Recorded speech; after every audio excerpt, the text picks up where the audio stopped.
Question क्या दिया हुआ है, there is a quadrilateral PQRS, let me draw the diagonals of the quadrilateral and let us suppose that the diagonals bisect at point M. It is given that if M is the midpoint, that this equal to this and this equal to this, then we have to prove PQRS will be the parallelogram. कैसे prove करेंगे PQRS एक parallelogram होगा? Using vector method prove करेंगे. क्या method prove करेंगे? Vector method. देखो कैसे prove करेंगे. प्रूफ ध्यान दो, हम लोग एक चीज प्रूव किए थे, अगर ई वाला मिड पॉइंट हो गया ABC, this point is D, here D is the midpoint. Now we'll find a new result. क्या होगा? Let this vector be A, this vector be B. By vector addition rule के हिसाब से हम लोग बोल सकते हैं AD will be A vector plus CD vector, isn't it? Yes, is it?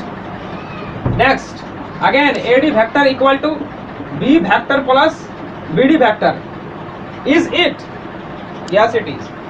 Now adding 2AD vector equal to what? A vector plus B vector.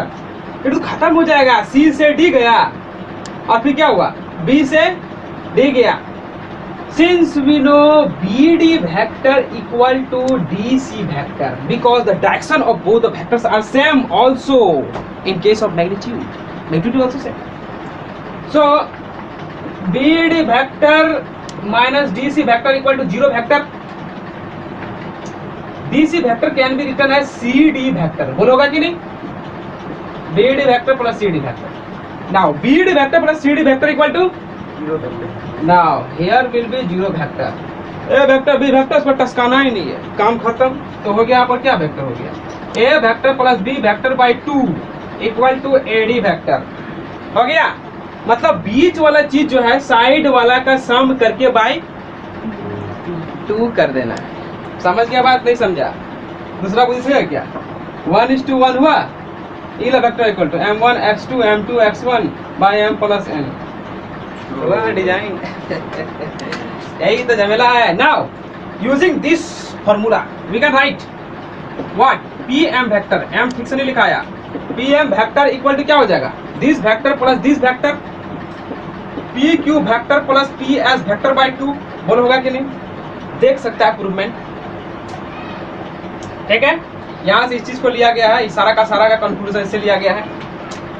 चलो यहाँ तो हो गया. अब जो है since M is the mid point, ये question दिया हुआ है कि नहीं बताओ? क्वेश्चन है mid point of the diagonal PR, mid point of PR. Mid point है इसमें, तो इसका डबल टाइम लेके पूरा मिल जाएगा. रे नहीं मिलेगा डबल टाइम पूरा. That is 2 into PM vector equal to PR vector. बोलो होगा कि नहीं होगा? जरूर होगा. देखो ध्यान से और क्या प्रूफ होगा. 2PM वेक्टर के बदले हम इनको आराम से लिख सकते हैं. इसको लेकिन बाद में लिखेंगे, पहले इस चीज को लिखना है. PM vector. अब PM वेक्टर क्या लिख सकते हैं? PS जोड़ SR लिख सकते हैं. लिख सकते हैं, sorry PR vector. PR vector क्या लिख सकते हैं? PS जोड़ SR. इसे समझ रहा तुम लोग? नहीं समझ रहा है? लेकिन 2PM वेक्टर तो PQ plus PS, PQ plus PS है, PS प्लस SR है. पस खत्म हो गया, पस आ गया. Next PQ vector equal to SR vector. क्या प्रूफ हो गया कि ये वेक्टर और ये वेक्टर क्या है? डायरेक्शनो सेम है और इक्वल हो गया. मतलब PQ equal to and parallel to SR. This proof PQRS is a parallelogram. कोई दिक्कत हुआ क्या? हो गया वेक्टर मेथड से प्रूफ में. नेक्स्ट अब हम लोग इसका कन्वर्स उल्टा प्रूफ करेंगे. कन्वर्स उल्टा क्या होगा? जब मिड पॉइंट था तो पैरेललोग्राम प्रूफ हुआ. Now will prove if the quadrilateral is given is a parallelogram then we will have to prove the diagonal will bisect each other. That let this is a parallelogram PQRS. Parallelogram मतलब ये वाला parallel और equal इसके साथ, ये वाला parallel और equal इसके साथ. इस take this a vector, then this will also be taken as a vector, because both the vectors have the same direction and having same magnitude. So if this will be b vector, this will also be vector. Now join the diagonals. अब जरा यहाँ पर दिमाग लगा के बोलो तुम लोग. हम लोग को मालूम नहीं है कि एम मिड पॉइंट होगा क्या होगा, लेकिन इतना मालूम है कि पी क्यू आर एस क्या है, पैरेललोग्राम है.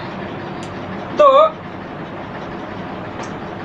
चूंकि पी एम पैरेलल है एम आर का, ये तो कोई बच्चा बता सकता है, दोनों सेम ही डायरेक्शन में गया है.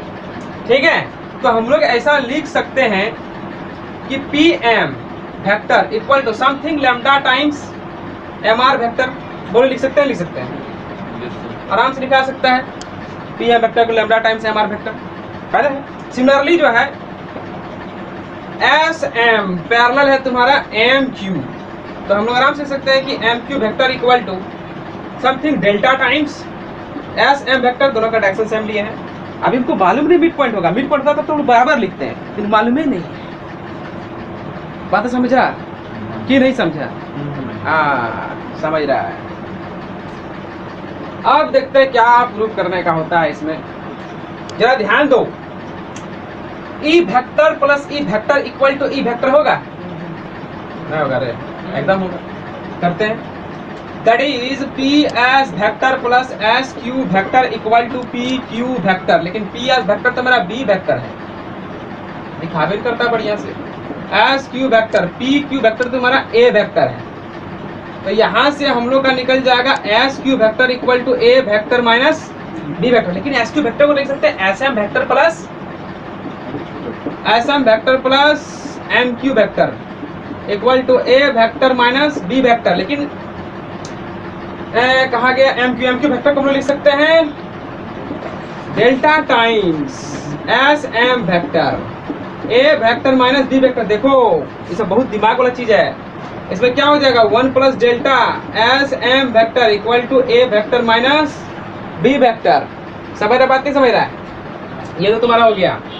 ई इक्वेशन इसको 1 मान लो. अगेन हम लोग लेते हैं, देखो E vector equal to P R vector equal to क्या लिख सकते हैं? पी आर वेक्टर को हम आराम से लिख सकते हैं P Q vector plus Q R vector. ठीक है. और लेकिन पी आर वेक्टर को तो हम लोग P M plus M R भी तो लिख सकते हैं. P M vector plus M R vector.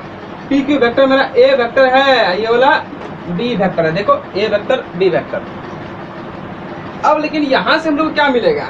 P M vector के बदले में क्या हो सकते हैं? लंगड़ा time M R vector M R vector A vector plus B vector. Take M R vector common lambda plus 1 M R vector A vector plus B vector. Taking this equation 2. क्या बात समझा? समझ गया ना? अब दोनों इक्वेशन को जोड़ देते हैं. Equation 1 plus equation 2. बोलो इधर बी भी खत्म हो जाएगा, तो क्या इधर क्या बचेगा? 2 ए वेक्टर नहीं बचेगा. अब इधर तुम्हारा क्या आ जाएगा? एक 1 प्लस डेल्टा ऐसा वेक्टर 1 प्लस लैंगड़ा. इस वक्त क्या करे? एम आर वेक्टर जगह नहीं बचा, इक्वल टू करके इधर लिखना पड़ेगा. ठीक है. अब इसको ऐसा मल्टीप्लाई करेंगे तो क्या आएगा बोलो तो? एस एम वेक्टर यहाँ से को निकाले और यहाँ से को एम आर वेक्टर निकाल लिए. बाकी जो बच गया डेल्टा एस एम वेक्टर बचा, उसके बाद जो है लैम्डा एम आर वेक्टर बच गया. इधर तुम्हारा हम ए वेक्टर जोड़ ए वेक्टर, दो ए वेक्टर था, सो लिख देंगे. लेकिन S M plus M R vector क्या होगा बोलो तो? S M vector plus M R vector equal to क्या हो जाएगा? ए वेक्टर हो जाएगा. बच गया delta S M vector gamma M R vector. ये ए वेक्टर हो गया. और ई वाला वेक्टर को फिर से क्या लिख सकते हैं? S M vector plus M R vector. E वाला क्या हो गया? खत्म हो गया. तो बचा तुम्हारे पास क्या? Delta S M vector gamma M R vector S M vector M R vector. कोई दिक्कत नहीं? दिक्कत। अब देखो delta S M vector gamma M R दोनों S M same, M R same, तो डेल्टा इक्वल कितना होना चाहिए? शाबाश, डेल्टा इक्वल टू 1 होना चाहिए और गामा इक्वल टू भी हाँ लैंगड़ा equal to lambda equal to भी 1 होना चाहिए। कोई दिक्कत? इससे हो गया। और याद करो हम लोग क्या लिखे थे, P M equal to lambda times M R vector, याद आया? S M equal to sorry M Q equal to लिखे थे delta times S M vector, लेकिन सबका मान तो मालूम है 1 है। क्या बुझा बात? तो इस सबका मान बैठाने पर हम लोग को क्या मिल जाएगा कि P M vector equal to M R vector हुआ और M Q vector equal to S M vector हुआ। अरे प्रूफ हो गया, इठो बराबर इठो, इठो बराबर इठो, हो गया 62। क्या नहीं बुझा सके? शाबाश। चलो